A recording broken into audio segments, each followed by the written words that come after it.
Hello students, welcome to my class. आप सभी का स्वागत है बच्चों। आज हम लोग कुछ क्वेश्चंस करेंगे जेई नीट पैटर्न पे। तो चलो पहला क्वेश्चन क्या है, देखो। A close flask. Previous class में मैंने आपको कंप्लीट थ्योरीज बता दी थी इस चैप्टर के, और मैंने बताया था कि ये चैप्टर के क्या है बच्चों, कंप्लीटली कैलकुलेशन बेस्ड है। इसमें कंप्लीट कैलकुलेशन आएगा, और कैलकुलेशन पे अगर आपका होल्ड है तो आप इजीली क्वेश्चन सॉल्व कर सकते हो। चलो बच्चों क्वेश्चंस पढ़ के देखते हैं क्या है।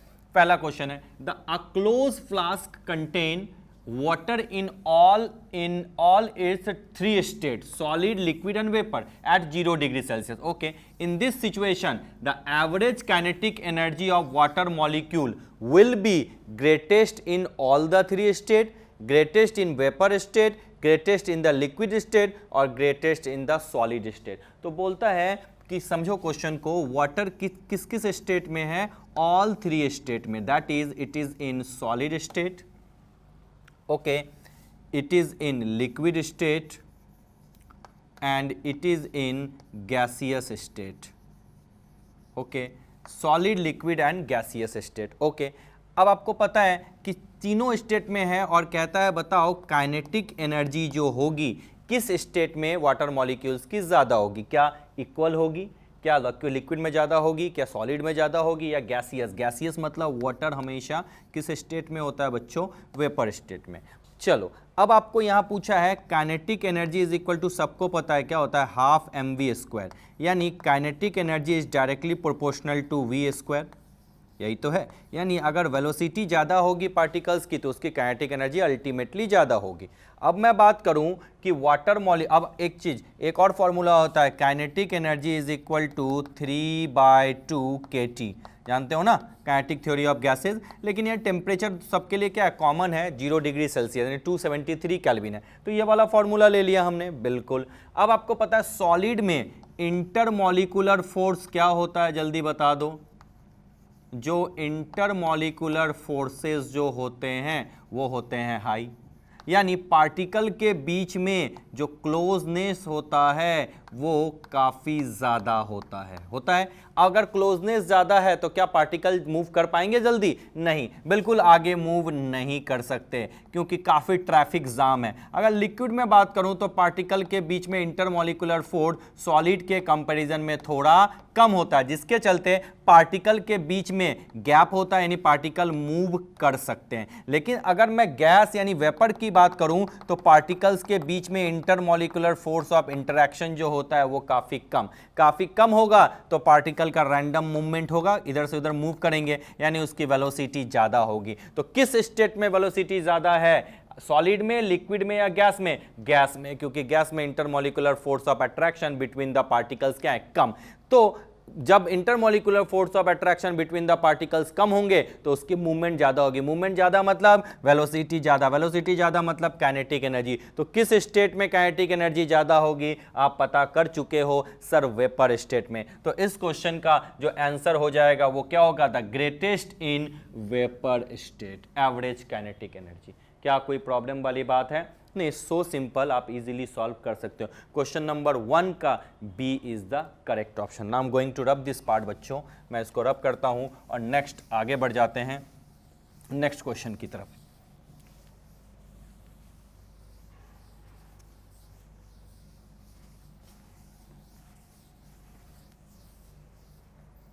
Now the question number 2, the root mean square speed at STP, standard temperature and pressure, for the gases H2, N2, O2 and HBr। अच्छा, ये तो बिल्कुल बहुत परफेक्ट क्वेश्चन है और फ्रीक्वेंटली आस्क्ड क्वेश्चन है। ऐसे क्वेश्चंस आते ही आते हैं। तो देखो क्या मैं कहना चाहता हूँ, इस चीज़ को आप समझो। क्वेश्चंस आपके पूछे हैं, रूट मीन बताना है, किस किस के बीच में रिलेशन है बच्चों, जल्दी बता दो। H2, then it is given here N2, okay, then it is given here O2 and then it is given here HBr।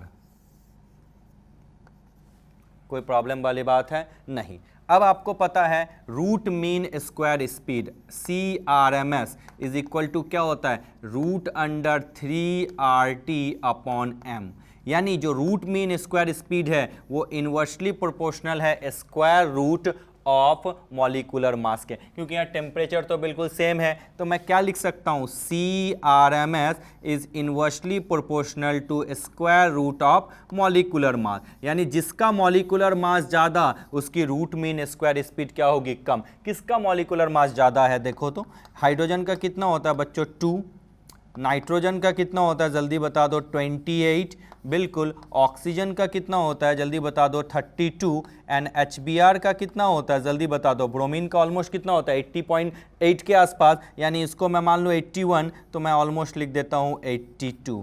क्या कोई प्रॉब्लम वाली बात है, ये वेरी करता है, मैं बता दूँ 82 सॉरी पार्डन 81, 80 to 81 के बीच में, क्या कोई प्रॉब्लम वाली बात है। तो सबसे ज़्यादा मॉलिकुलर मास किसका है, HBr का है। आ गया समझ में, जब HBr का सबसे ज़्यादा है तो इसका मतलब इसकी RMS क्या होगी, सबसे कम। तो सबसे कम कौन है, HBr, यानी ये वाले ऑप्शन और ये वाले जो है सेकेंड, ये दोनों तो गलत हो गया, क्योंकि HBr यहाँ पे कम तो है नहीं। इन दोनों में देखो, पहला HBr ढूंढ लिया, उसके बाद मॉलिक्यूलर मास ज़्यादा किसका, O2 का, तो O2 का फिर से कम होगा, यानी HBr O2, यानी यहाँ तक पहुँच चुके हैं। देन आएगा N2, अच्छा देन आएगा N2, देन सबसे ज़्यादा किसकी होगी, H2 की, तो बी ऑप्शन करेक्ट है। क्या कोई प्रॉब्लम वाली बात है, HBr O2 N2 and H2, मैं धीरे धीरे बता रहा हूँ, ऐसा नहीं एग्जाम में इतना टाइम नहीं लगाना, मुझे भी नहीं लगाना, बट अभी तो मैं आपको थोड़ा एक्सप्लेन कर रहा हूँ, तो बिल्कुल slowly we people are moving. Exam में बहुत फास्ट करना है, क्योंकि अभी तो क्लासेस चल रही हैं, बट एग्जाम में you have only 30 to 40 second to solve such kind of questions. अपने आप को कन्फाइन करोगे, गोल को फिक्स करोगे, then easily you can cross the limit. हर क्वेश्चन बेसिकली हमें काफ़ी अच्छा नॉलेज होता है क्वेश्चन सॉल्व करने का, बट जो टाइम मैनेजमेंट है ना, वहाँ बच्चे लैक कर जाते हैं, और जो एग्ज़ाम का प्रेशर होता है, एग्ज़ाम का जो लोड होता है एग्जामिनेशन हॉल का, वो थोड़ा सा आपको पजल कर देती है। अदरवाइज़ मुझे पता है आप सारे बच्चे, you people are very much talented. Depend, एक बार टाइम मैनेजमेंट कर लो, और रोज़ 1 घंटे जो है ना, अपने आप को सोचो कि मैं एग्जामिनेशन हॉल में बैठी हुई हूँ या बैठा हुआ हूँ, और अगर इस फीवर को, इस प्रेशर को तुम अगर क्या बोलते हैं ओवरकम कर सकते हो, तो डेफिनेटली सक्सेस इज़ योर्स। और देखो बच्चों, जब IIT JEE और नीट का प्रिपरेशन अपन कर ही रहे हैं, तो फिर इधर उधर छोटे मोटे कॉलेज में क्यों जाना, चलते हैं यार नीट में, मेडिकल में चलते हैं, IIT वाले कॉलेज में, बड़े IITs में जाते हैं, बाकी कॉलेजेस में फिर जाके जब इतनी मेहनत कर ली, तो चलो अब भैया इतनी मेहनत कर ली तो भैया एवरेस्ट पे ही चलो ना, क्यों छोटे मोटे आप जो है प्लेट्यू या पहाड़ पे चढ़ोगे, बड़ी चढ़ पे चढ़ो। ऐसा नहीं है, the sky is not limit, the sky has no limit, sky का कोई लिमिट नहीं होता। ऐसा नहीं है कि IIT क्रैक नहीं कर पाए और मेडिकल क्रैक नहीं कर पाए तो लाइफ एंड है, ऐसा कुछ नहीं है। बट स्टिल जब खाना खा ही रहे हो तो पूरा खाओ यार, अच्छे से खाओ। जब IIT के लिए कूद चुके हैं, मेडिकल के लिए अपने कूद चुके हैं, कंपटीशन एग्जामिनेशन के लिए, तो फिर तो निट करके ही छोड़ना है। नहीं हुआ तो कोई बात नहीं, नॉलेज किसी भी सर्टिफिकेट की मोहताज नहीं होती। अभी हम लोग वर्चुअल लाइफ में बच्चों जी रहे हैं, रियल लाइफ में थोड़ी डिफरेंट हो जाती है। एनीवेज ज़्यादा समय नहीं बर्बाद करते हैं, क्वेश्चन नंबर, मेहनत करो, क्वेश्चन नंबर 2 का क्या हो जाएगा, B option, I hope so correct है। चलो अब आगे बढ़ जाते हैं क्वेश्चन नंबर 3 की तरफ। क्या है बच्चों क्वेश्चन नंबर 3, थोड़ा एक बार देख लें, बिल्कुल देख सकते हैं, कोई प्रॉब्लम वाली बात नहीं है। That is the question number 3 का सॉल्यूशन। क्या है क्वेश्चन नंबर 3 का solution, in a close flask of 5 litre 1 gram of hydrogen is heated from 300 to 600 Kelvin। Okay, जो क्लोज फ्लास्क वॉल्यूम यानी फिक्स है, यानी 5 लीटर है। चलो कोई प्रॉब्लम वाली बात है। 1 ग्राम यानी गिवन मास हाइड्रोजन का क्या है 1 ग्राम, यानी मॉलिकुलर मास क्या होता है आपका हाइड्रोजन का 2 ग्राम होता है। तो भैया नंबर ऑफ मोल्स कितने होंगे, W/m, यानी 1/2 यानी 0.5 मोल। क्या कोई प्रॉब्लम वाली बात है, नहीं। Is heated from 300 to 600 kelvin, यानी जो टेम्परेचर है वो पहले कितना था 300 था, अब किस टेम्परेचर पे पहुंच चुके हैं हम लोग 600 केल्विन पे पहुंच चुके हैं। तो which statement is not correct, कौन सा स्टेटमेंट करेक्ट नहीं है। Pressure of the gas increases, आपको पता है P is directly proportional to T, पढ़े हो ना गे-लुसाक लॉ, तो बिल्कुल प्रेशर इंक्रीज करेगा जब टेम्परेचर इंक्रीज करते हैं।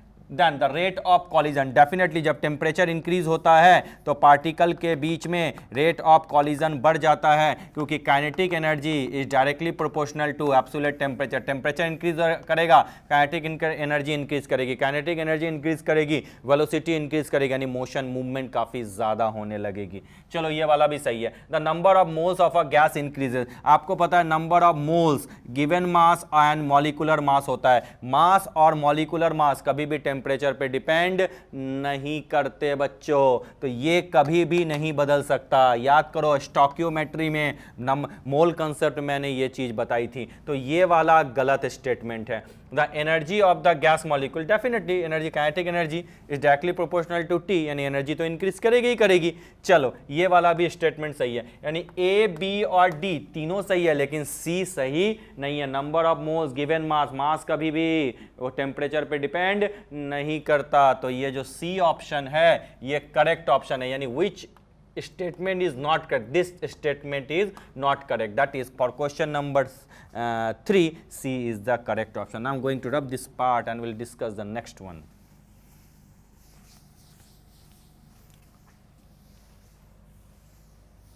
Next one, let's move to the question number 4। चलो क्वेश्चन नंबर 4 की तरफ मूव करते हैं। एक बार देख लें क्या है, pressure remaining the same, pressure बिल्कुल सेम है, बहुत अच्छा। The volume of a given mass of an ideal gas increases for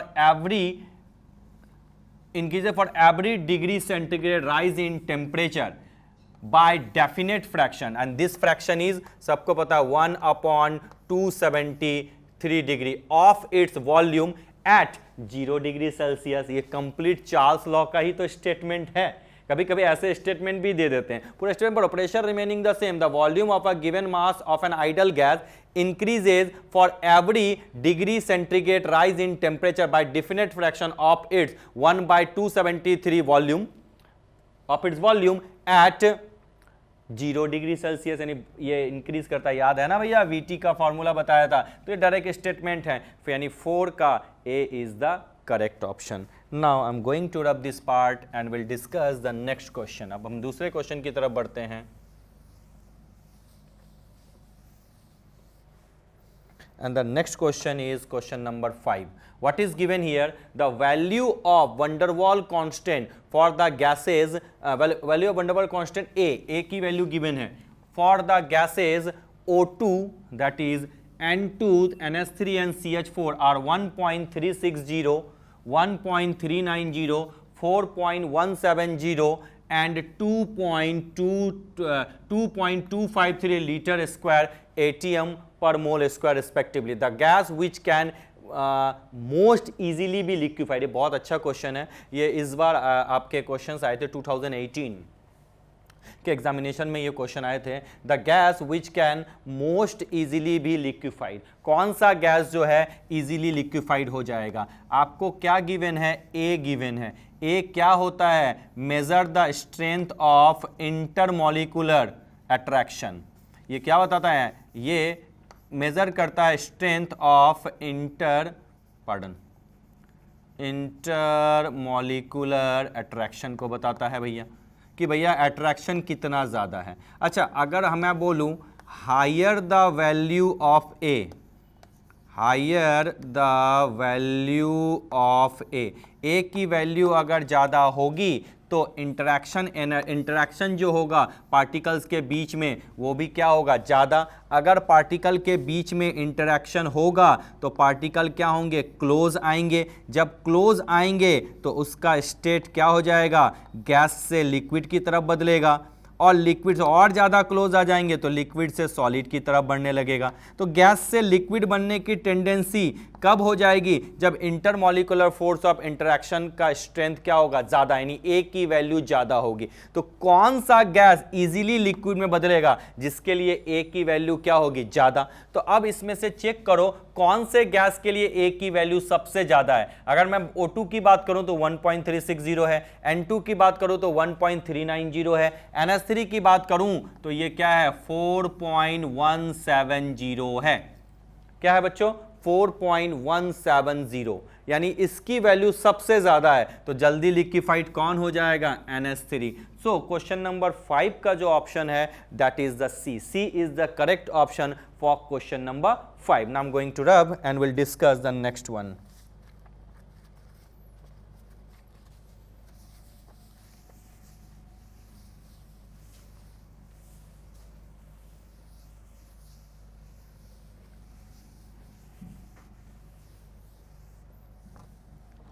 next is question number 6. क्या है क्वेश्चन नंबर 6 के बाद देखो, बिल्कुल ये बहुत अच्छा ग्राफ मैंने इंट्रोड्यूस किया है. The given graph represent the variation of Z compressibility factor Z is equal to PV upon NRT versus P. यानी ये जो ग्राफ है जेड और पी के बीच में है. बहुत अच्छी बात है. For 3 real gases A B and C identify only the correct statement. अभी स्टेटमेंट आएंगे, पहले तो ये ग्राफ याद करो, मैंने लेक्चर के ड्यूरिंग भी बताया था. जेड मतलब कंप्रेसिबिलिटी फैक्टर और पी की मैं बात करूं तो आपको पता आइडल गैस के लिए तो ये वैल्यू होती है.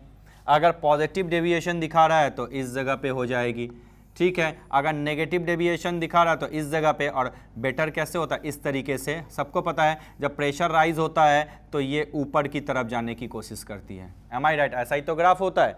चलो बहुत अच्छी बात है.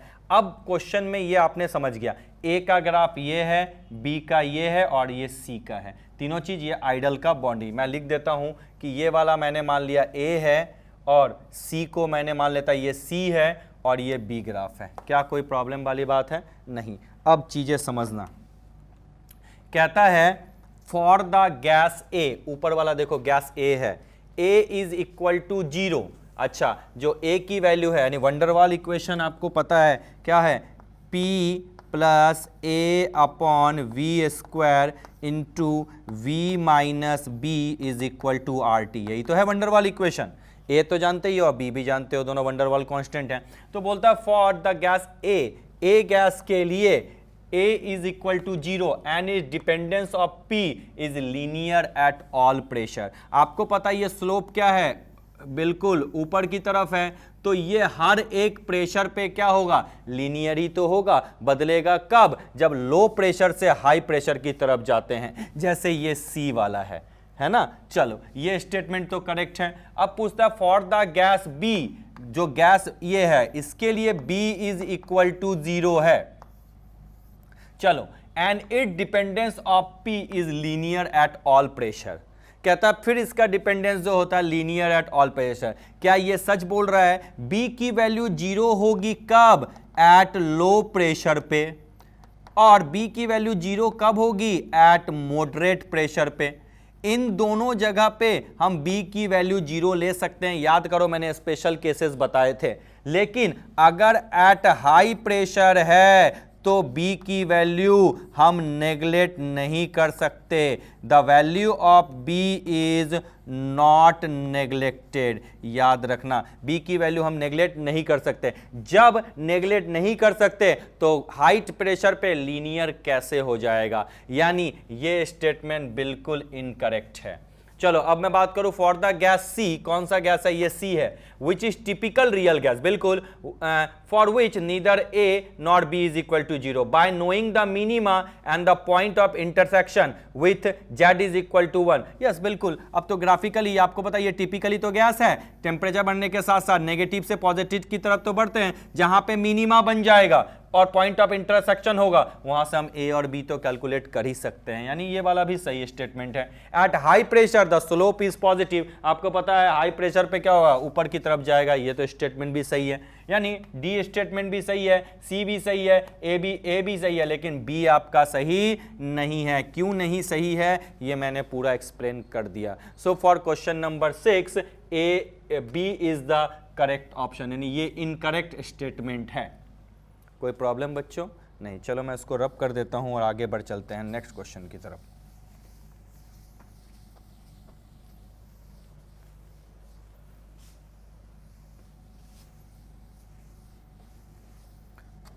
What is the next question? Question number 7 समझो. Positive deviation from ideal behaviour take place because of. Positive deviation क्यों टेक प्लेस करेगा, थिंक ऑन इट. आपको पता है कि पॉजिटिव डेविएशन यानी कंप्रेसिबिलिटी फैक्टर अगर Z इज इक्वल टू 1 है तो ये आइडल गैस है. और z is not equal to 1 है तो ये रियल गैस का केस है। अब दो केसेस होंगे, इधर z इज ग्रेटर देन 1 और इधर z इज लेस देन 1। आपको पता है z इज इक्वल टू क्या होता है, PV अपॉन RT फॉर 1 मोल या PV upon nRT for n mole is greater than 1 and यहाँ पे क्या होगा, PV upon nRT is less than 1। यही तो होता है, क्या कोई प्रॉब्लम वाली बात है? यानी ये पॉजिटिव डेविएशन है बच्चों, this one is positive deviation और this one is negative deviation. क्या कोई प्रॉब्लम वाली बात है? नहीं। अब कहता है कि भैया ये कौन कौन सा सही होगा, तो बोलता पॉजिटिव डेविएशन के लिए ये ऑप्शन, तो ये ऑप्शन सही नहीं होगा क्योंकि लेस देन 1 तो हो ही नहीं सकता। अब ये और ये ऑप्शन है, इन दोनों में कौन सही है? आपको पता है कि ये जो डेविएशन है वो क्या बताता है, साइज नहीं इंटरेक्शन को बताता है। ये तो जानते ही हो ना कि भैया पार्टिकल के बीच में आइडियल गैस में पार्टिकल के बीच में इंटरेक्शन को क्या मानते थे, नेग्लिजिबल मानते थे, और वॉल्यूम को क्या करते थे, हम इग्नोर कर देते थे, इंडिविजुअल वॉल्यूम को पार्टिकल्स का। लेकिन रियल गैस में जब आया तो हमने क्या कहा कि इंटरेक्शन को हम नेग्लिजिबल नहीं कर सकते, यानी वॉल्यूम ऑफ ईच पार्टिकल को भी कंसीडर करते हैं। तभी तो आइडियल गैस इक्वेशन में मॉडिफिकेशन हुआ और आया वंडरवॉल गैस इक्वेशन। तो ये इसमें से ए और डी में ए और सी में कौन सा सही हो जाएगा, ए, यानी ये मॉलिक्यूलर इंटरेक्शन को बताता है and PV upon nRT is greater than 1। Is it clear? बहुत अच्छा। क्वेश्चन नंबर 7 का ए is the correct option. Now I'm going to rub this part friends and we'll discuss the next question. चलो next question की तरफ हम बढ़ चलते हैं। क्वेश्चन नंबर 8 बहुत अच्छा क्वेश्चन है, ये सोचो तो थोड़ा ट्रिकी क्वेश्चन है, क्वेश्चन देख के घबराना नहीं है। ये तो ऐसा ग्राफ वगैरह दिए हुए हैं तो ये people are thinking is so much tough, is not so much tough, is so much easy. Which of the following volume temperature plot represent the behaviour of an ideal. कहता है कौन V/T का ग्राफ सही है, that's the thing only, which graph is correct. Okay, आपको पता है भैया चार्ल्स लॉ क्या कहता है कि V is directly proportional to T, यानी V is equal to KT, यानी V upon T is equal to K। ये बोल्ट्जमैन कांस्टेंट नहीं है K, पहले बता देता हूँ, ये कांस्टेंट टर्म है, यही तो होगा, चाहे whatever the situation V upon T is constant. अच्छा, क्वेश्चन में क्या बोला है, 1 mole of an ideal gas at 1 atmospheric pressure. अच्छा, प्रेशर क्या है, 1 atm है, बहुत अच्छा। अब आपको एक चीज मैं बता दूं, जब प्रेशर 1 atm है और टेम्परेचर देखो सब जगह इनिशियली क्या है 273 केल्विन है, ठीक है, तो आपको पता है at 1 atmospheric pressure and temperature 273 kelvin, volume जो आता है वो कितना आता है 22.4 मोलर वॉल्यूम। तो यही होता है ना 1 मोल ऑफ गैस का, अगर n इज इक्वल टू 1 मोल हो, ये तो आपको पता है। चलो इस ग्राफ में अगर मैं बात करूं तो देखो इसने वॉल्यूम क्या दिया 20.4, तो ये तो पहले से ही गलत हो गया क्योंकि 22.4 होगा, 1 मोल है, 1 atm है, टेम्परेचर 273 है, तो ये ऑप्शन तो करेक्ट हो ही नहीं सकता। अब बाकी सब में देखो 22.4, 22.4 एंड 22.4 दिया हुआ है। अब इसको हट गया, अब ए, बी और डी में कौन सा सही है। अब मैं डी को चेक करता हूं, यहां तक तो सही है। अब आपको पता है ये ग्राफ किसका है, V और T का, और चार्ल्स लॉ कहता है V is directly proportional to T, यानी V बढ़ेगा तो T भी बढ़ेगा। ये ग्राफ क्या बताता है कि डिक्रीमेंट शो करता है, नेगेटिव शो करता है। क्या ये ग्राफ हो सकता है क्या, बिल्कुल नहीं, क्योंकि हमेशा क्या होगा, ग्राफ याद करो ऐसे ही तो बनता था, इंक्रीमेंट दिखाता था, तो नेगेटिव तो हो ही नहीं सकता क्योंकि इनवर्सली प्रोपोर्शनल तो है नहीं, डायरेक्टली है, तो ये वाला भी, यानी सी और डी नहीं होगा। अब बात करते हैं ए और बी की, मैं इधर आ रहा हूं। अब ए और बी में आप देख लो कि आपका वैल्यू बिल्कुल हर जगह, स्लोप भी सही है। अब इसमें चेक करो, इस जगह पे V/T, इस जगह पे अगर मैं बात करूं V/T चेक करूं 22.4 अपॉन 273, और इस जगह पे V/T चेक करो 38.8 अपॉन 373। अगर इस दोनों जगह पे V/T सेम आ जाए तो हम बताएंगे कि भैया ये क्या है, कांस्टेंट है। ये दोनों को सॉल्व करके हम देखेंगे, अगर V/T सपोज करो यहाँ इसको सॉल्व करने के बाद V/T आया मेरा 4 और यहां भी सॉल्व करने के बाद 4 आया, यानी चार्ल्स लॉ कहता है v बाई टी क्या होता है, कांस्टेंट, दोनों सेम हो जाएंगे तो बोलेंगे ये ग्राफ सही है। फिर से यहां भी चेक करो, v is equal to V by T, यहां निकालो 22.4 अपॉन 273, यहां पे निकालो v बाई टी तो क्या हो जाएगा 30.6 अपॉन 373। क्या कोई प्रॉब्लम वाली बात है? नहीं। अगर सपोज करो यहां v बाई टी 4 आ गया और यहां भी 4 आ गया, तो अगर इक्वल हो जाए तो बोलेंगे ये ग्राफ सही होगा। ऑब्जर्वेशन से आप अगर देखोगे इसका v बाई टी और इसका v बाई टी का वैल्यू कांस्टेंट नहीं आता, यहां आने के चांसेस हैं।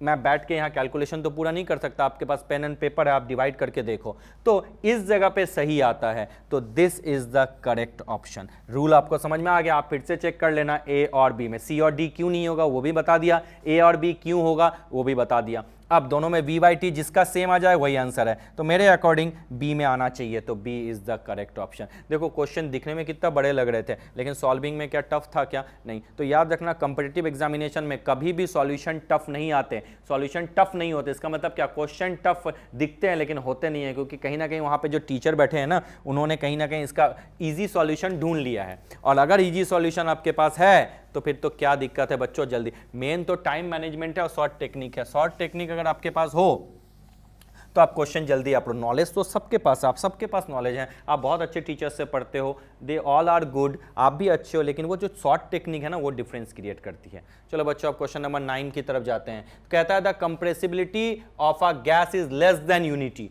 अच्छा, जो कंप्रेसिबिलिटी फैक्टर है वो यानी जेड की जो वैल्यू है वो लेस देन यूनिटी है, ये कह रहा है, यानी कहता है, तो बोलो इसमें से कौन सा रिलेशन होगा। अच्छा, जेड इज इक्वल टू हम जानते हैं क्या, एक तो होता है पीवी अपॉन आरटी भी होता है। अरे होता है क्या?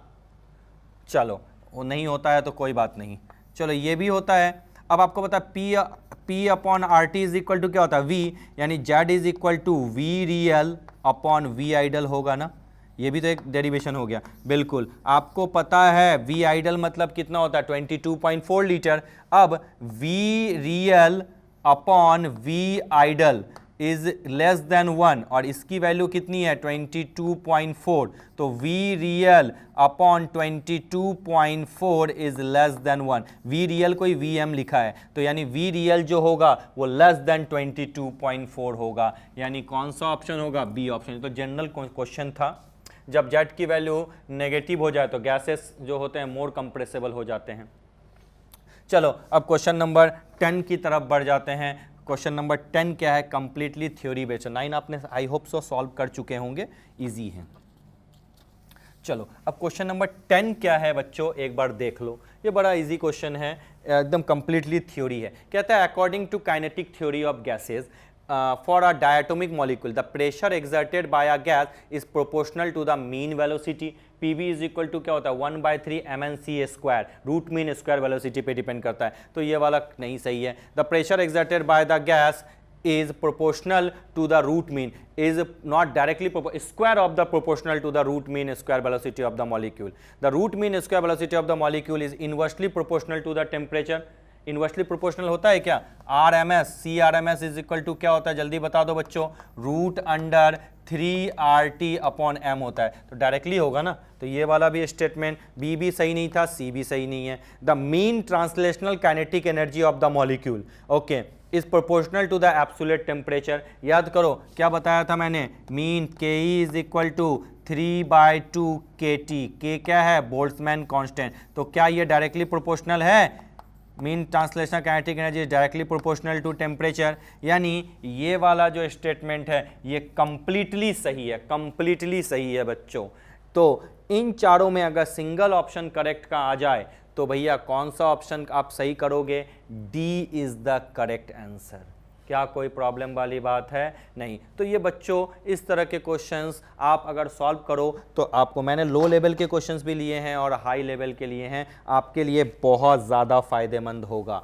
चलो ये लास्ट क्वेश्चन था। अब मैं थोड़ा सा एक बार आपको एक रिव्यू करवा देता हूँ सारे क्वेश्चंस की, जिससे आपकी एक बार चीज़ें समझ में और अच्छे से आ जाए। क्वेश्चन नंबर नीट पैटर्न का क्वेश्चन था। क्वेश्चन नंबर 1 का आंसर क्या होगा? B, that are greatest in vapour state. Question number 2 का आंसर क्या होगा? B, HBr O2N2NH2। Question number 3 का क्या हो जाएगा बच्चों? क्या होगा? Number of molecules of the gas in case. ये सही स्टेटमेंट नहीं है। क्वेश्चन नंबर 4 का बताओ 0 डिग्री। ये कंप्लीटली थ्योरी बेस्ड क्वेश्चन है।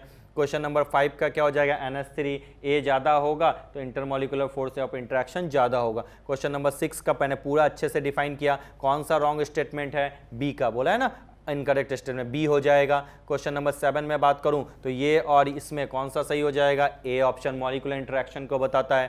क्वेश्चन नंबर अगर 8 की मैं बात करूं तो क्वेश्चन नंबर 8 में दिखता तो बहुत है टफ, लेकिन टफ है नहीं। कौन सा ऑप्शन होगा? VYT। दोनों में ये ए और बी में कौन सा सही होगा? VYT, जिसका कांस्टेंट हो जाएगा। तो मेरे अकॉर्डिंग बी होगा। आप फिर भी VYT का वैल्यू चेक कर लेना सॉल्व करके।